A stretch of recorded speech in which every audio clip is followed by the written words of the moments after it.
Hello students, आज फिर मैं आप सबके बीच में हूँ और अपना टॉपिक लेके आया हूँ मैथमेटिक्स सिंबल और साइन का पार्ट नंबर फिफ्थ। आज हमारे जो सिंबल हैं, कुछ नए सिंबल हैं, आज उन्हीं को मैं आप लोगों को करवाता हूँ। देखिए वो कहाँ यूज होते हैं, किस प्रकार यूज होते हैं, क्या उनका नाम होता है, क्या उनका नाम होता है। आज मैं आपको इन चीज़ों के बारे में बताऊंगा। तो चलिए शुरुआत करते हैं अपने सिंबल नंबर वन से। सिंबल नंबर वन से पहला सिंबल है ये हमारा, इस प्रकार ए टाइप में जो हमने बना दिया, ए टाइप में जो सिंबल बनाया, ये जो सिंबल है ये है is an element of, is an element of, is an element of का सिंबल है। मान लीजिए आपके पास एक सेट है, एक सेट है और इस सेट के एलिमेंट्स ये हैं, एलिमेंट्स ये हैं। तो मैं कहता हूं वन, ये one belongs to A, one belongs to A. इसका मतलब है वन जो है वो अवयव है किसका, ए का।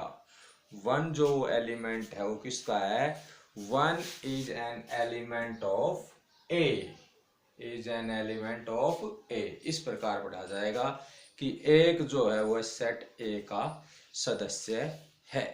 ओके, इस प्रकार की जगह यूज होगा। अब नेक्स्ट सिंबल आता है हमारा टू। इसी ई के ऊपर हमने क्या कर दिया, क्रॉस का चिन्ह कर दिया। किसका चिन्ह कर दिया, क्रॉस का। और क्रॉस का जो आपको पता है, इससे पहले भी आप इस टाइप की कर चुके हो, समझ चुके हो क्या होते हैं, किस लिए होते हैं, वो किस प्रकार होते हैं। वो होते हैं इज नोट के लिए। किसके लिए होते हैं, इज नोट के लिए। अब मैंने यहां लिख दिया आपके लिए, मान लिया सेट हमारा ये है, ये सेट है और मैंने लिख दिया 5। तो हम लिखेंगे 5 is not element of A, 5 is not element of A. कि 5 जो है वो ए सेट का एलिमेंट नहीं है। इससे ये पता चलता है, इसका ये मीनिंग होगा, इट्स मीन ये जो सिंबल है किसका है, इज नॉट एन एलिमेंट का। अब नेक्स्ट आता है हमारा 5। क्या आ गया, 5 ये, और इसके ऊपर हमने क्रॉस का चिन्ह कर दिया। 5 का मतलब होता है हमारा एम्पटी सेट, 5 का मतलब होता है हमारा एम्पटी सेट। इट्स मीन इसके अंदर कोई भी एलिमेंट नहीं है, इसके अंदर कोई भी एलिमेंट नहीं है। इट्स मीन इसमें जो सेट्स ऑफ एलिमेंट्स हैं वो क्या हैं, जीरो हैं, खाली। 5 कह देते हैं रिक्त समुच्चय, एम्पटी सेट। ये एम्पटी सेट के लिए यूज होता है। फिर आता है हमारा ये सेट ऑफ के लिए, ये आता है सिंबल हमारा सेट ऑफ के लिए भाई। कि सेट है भाई, ए सेट है, ए सेट ये रहा, ए सेट ऑफ, ए बराबर है ये सेट ऑफ 1 2 3 4। इस प्रकार ये सिंबल यूज होता है हमारा सेट ऑफ के लिए। कि set of A, set of A ये एलिमेंट्स हैं, इस प्रकार ये सिंबल। ओके, अब नेक्स्ट जो आता है सिंबल हमारा, ये आ गया आपका, ये आ गया, और ये होता है is A subset of, is a subset of, subset के लिए, सबसेट के लिए, इज ए सबसेट के लिए। किस प्रकार, मान लिया ए के जो एलिमेंट्स हैं वो है हमारे पास 1 2 3 और 5, 1 2 3 5। और एक बी सेट है हमारे पास, बी है हमारे पास 1 2 5 6 7 3। इस प्रकार का सेट है। तो इसके अंदर देखिए ए के अंदर जो एलिमेंट्स हैं 1 2 3 5, वो सभी एलिमेंट्स बी के अंदर हैं, सेट बी के अंदर हैं 1 2 3 और 5। जो ए वाले, जो ए सेट के एलिमेंट थे, वो सभी के सभी एलिमेंट, वो सभी के सभी एलिमेंट जो हैं वो किसके अंदर हैं, बी के अंदर। यानी कि बी वाले सभी एलिमेंट्स में से ही कुछ एलिमेंट ए सेट के अंदर हैं, तो इट्स मीन हम कहेंगे A is the subset of B. A is the subset of B. जो ए है वो बी का सबसेट है। बी का क्या है? सबसेट है। ओके, अब नेक्स्ट पॉइंट पे चलते हैं। वही आपके पास आ गया अब, is not a subset. Is not a subset, ऊपर क्रॉस का चिन्ह लगा दिया तो क्या हो गया? Is not a subset. It's mean इस वाले सदस्यों में से उसके अंदर कोई भी सदस्य नहीं होंगे, तो इट्स मीन वह क्या है? Is not a subset. मान लीजिए हमारे पास आ गया क्या? हमारे पास आ गया भाई 8 9 10 4। तो अब जो ए के जो एलिमेंट्स हैं 8 9 10 4, वो किस में नहीं है? बी में नहीं है, और ना बी वाले सभी के सभी ए में है। इट्स मीन इनमें से ना तो ए बी का सबसेट हुआ और ना ही बी ए का सबसेट हुआ। तो ऐसी सिचुएशन में जिस प्रकार ये निशान लगाया था उसी प्रकार बीच में ये वाला चिन्ह दे देंगे जब सबसेट नहीं होगा, यानी कि हम इसको लिखेंगे A is not subset of B. A is not subset of B. Okay, अब नेक्स्ट सिंबल पे आ जाइए। ये है 7। Is a union of sets. Is a union of sets के लिए है। Is a union of sets के लिए। मान लिया ए के एलिमेंट्स ये हैं, बी के एलिमेंट्स ये हैं, तो हम कह देते हैं भाई A union B. A union B. It's mean दोनों के अंदर जितने भी एलिमेंट आए हैं वो एक एक बार इस सेट के अंदर लिखे जाएंगे। तो हम कहेंगे ए यूनियन बी क्या है भाई?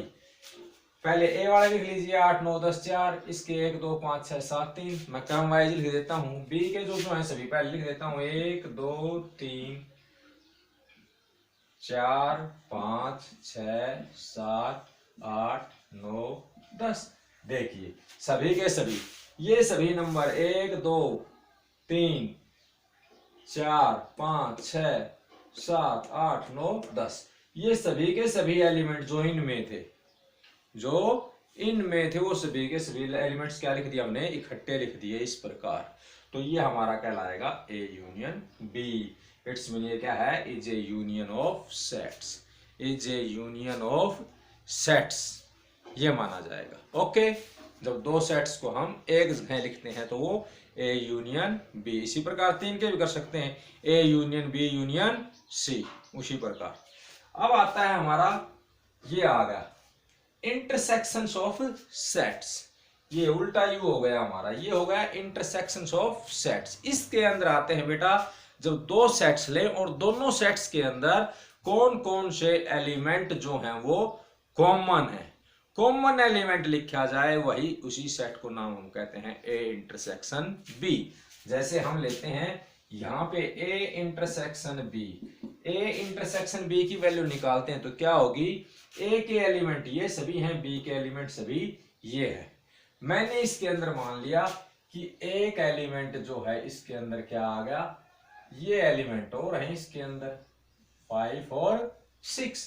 तो अब दोनों के अंदर देखते हैं हम। देखो दोनों के अंदर कौन से हो गए? 5 इसमें भी है और इसमें भी है, 6 इसमें भी है। सिर्फ ये दो एलिमेंट हैं जो दोनों के अंदर कॉमन है। दोनों के अंदर क्या है? कॉमन है।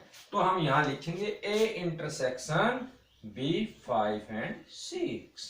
5 एंड 6। तो समझ गए होगे ये इंटरसेक्शंस ऑफ सेट्स किसके लिए आएगा? जब दो सेट्स हैं उनके अंदर कॉमन एलिमेंट्स को लिखना या कॉमन एलिमेंट्स को बताना ही क्या कहलाएगा? Intersections of sets. क्या कहलाएगा? Intersections of sets. ओके, अब आता है हमारा 9th point. Point number 9। Point number 9 हमें कहता है थीटा। क्या है? थीटा। थीटा आपको पता है राइट ट्रायंगल के अंदर हम ट्रिग्नोमेट्रीज के क्वेश्चंस के अंदर या कोई भी ट्रायंगल ले लेते हैं, कहता है ये एंगल क्या है अभी हमारा? थीटा। ये ट्रायंगल दे दिया हमने और ये कह दिया ये एंगल जो है थीटा डिग्री। थीटा डिग्री मतलब कोण। कि ये कोण है, थीटा इट्स मीन आ गया तो इसका मतलब कोण की वैल्यू बता रहा है। ये किसका चिन्ह है, ये किसका प्रतीक है, ये थीटा एंगल का, कोण का।